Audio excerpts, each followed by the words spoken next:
Сайн байцгаана уу та бүхэнд олон улсын амьдрал бас үйл явдлыг таймлах хүргэе. Америкийн нэгдсэн улсын ерөнхийлөгч Дональд Трамп Оросын холбооны улсын ерөнхийлөгч Путинтэй уцаар холбогдно гэж мэдгдсэн байна. За энэ даваа гарагт тухайн уцаар холбогдох үйл ажиллагаа болох юм байна. За энэ нь бол Америкийн нэгдсэн улсын цагаар өглөөний 10 цаг буюу Улаанбаатарын цагаар оройн 22 цагт тухайн уулзалт болно гэж уцаар холбогдох үйл ажиллагаа болно гэж мэдэгдэж байгаа. За түүний дараа Америкийн нэгдсэн улсын ерөнхийлөгч НАТОгийн зарим орнуудын удирдагч нар болон Украиний ерөнхийлөгч Владимир Зеленскийтэй мөн уцаар холбогдож тухайн асуудлаар ярилцсан гэж мэдэгдэж байгаа. За энэ удаагийн уцаар холбогдох гол шалтгаан нь бол мэдээж хэрэг Украинд болж байгаа дайн байлдааны үйл ажиллагаа зогсоох цаашдаа тэнд цус урсгаар сэргийлэх зорилготой гэдгээ мэдэгдсэн байна. За энэ талаараа тэрээр өөрийн бас эзэмшлэн тодорхой хувь байдаг Truth Social нэртэй платформ дээр мэдэгдсэн байна. За өнгөрсөн баасан гарагт Стамбулд Орос Украин хоёрын хоорондын дээд хэмжээний анх удаа нүр тулсан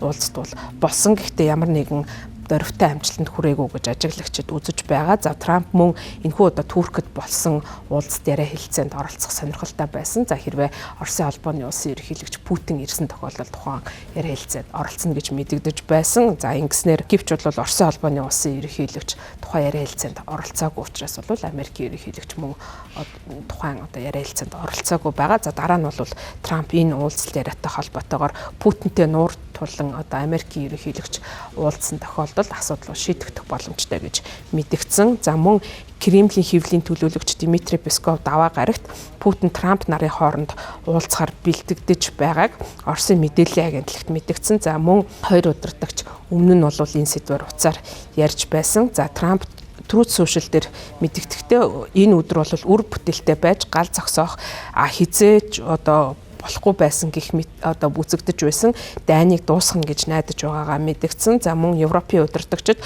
Оросын холбооны улстай үүсэж байгаа энэ мөргөлдөөнтэй үйл ажиллагаанд 30 хоногийн хугацаанд гал зогсоохыг уриалсаар байгаа учраас бол Оросын болон мөн Украин за мөн Европын холбооны удирдагчтай энэ асуудлаар ярилцах төлөвтэй байна. Оросын холбооны улсын зүгээс бол Трампын хүссэн шиг хурдан хугацаанд бол асуудалд хандахгүй байгаа.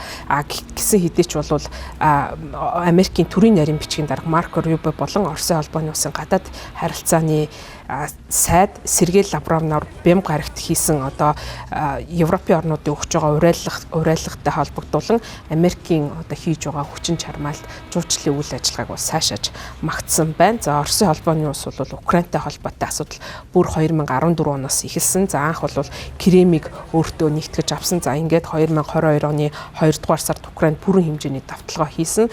За үүний дараагаас бол талууд асуудлуудаа шийдвэрлэх боломжгүй байсаар ирсэн. За ингээд Стамбулд болсон энэхүү яриа хэлцээний дараа Украин улс бүр мөсөн болцлоггүйгээр дайн зогсоохыг дахин уриалсан ийм шаардлагыг Оросын холбооны улсад тавиад байгаа. Украины албаны хүмүүсийн мэдээснээр Кремль Украинд гал зогсоохын тулд Украинд эзэмшиж авсан газар нутгаасаа цэргийг гаргахыг шаардах. За шинэ бөгөөд хүлээн зөвшөөрөх шаардлагыг тавьсан байгаа гэж мэдэгдэж байгаа. За Украины хувьд бол бас Оросын холбооны улсын яриа хэлцээ хийх гал зогсох жинхэнэ хүсэл эрмэлзэлтэй байгаа хэсэгт нь бол эргэлзэж байгаа. За яагаад вэ гэх юм бол Оросын холбооны улсын зүгээс хэдийгээр яриа хэлцээ хийх ийм зорилготой байгаа илтгэж байгаа ч гэсэн Украин руу хийх давталгаагаа үргэлжлүүлсэн хэвээр байгаа.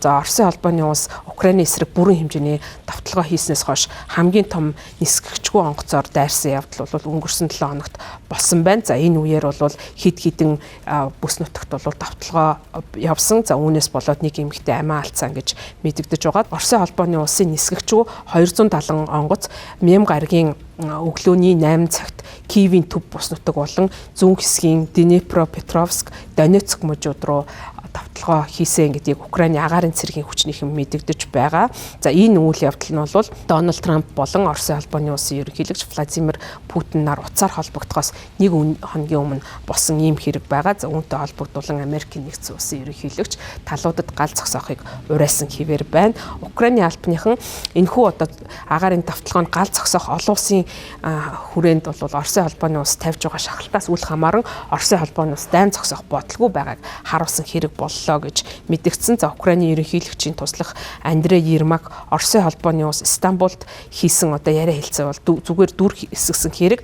За Путин бол үнийн хэрэгтэй дайн хийхийг хүссэн хэвээр байна гэсэн ийм мэдээллийг гаргасан байна. За Украины ерөнхийлөгч Владимир Зеленский нэм гарагт Ватиканд очсон. За энэ үеэрээ шинэ папламын тангар хүрэх ёслолтой ослолд оролцож за үүнийхээ дараа бол паплам Лиотой ганцаарчлсан уулзалт хийсэн. За мөн Ром хотноо Америкийн нэгдсэн улсын дэд ерөнхийлөгч JD Vance болон төрийн нарийн бичгийн дарга Марко Рубио нартай тавчхан уулзалт хийсэн гэсэн ийм мэдээлэл бол гарч байна. За ингээд Оросын холбооны улсын ерөнхийлөгч Америкийн нэгдсэн улсын ерөнхийлөгчд уцаар холбогдох нь дайн бүхий энэ нөхцөл байдлыг намжаахад тодорхой ийм ахиц дэвшил гаргана гэдгийг бол талууд хүлээж одоо найдаж байгаа юм байна.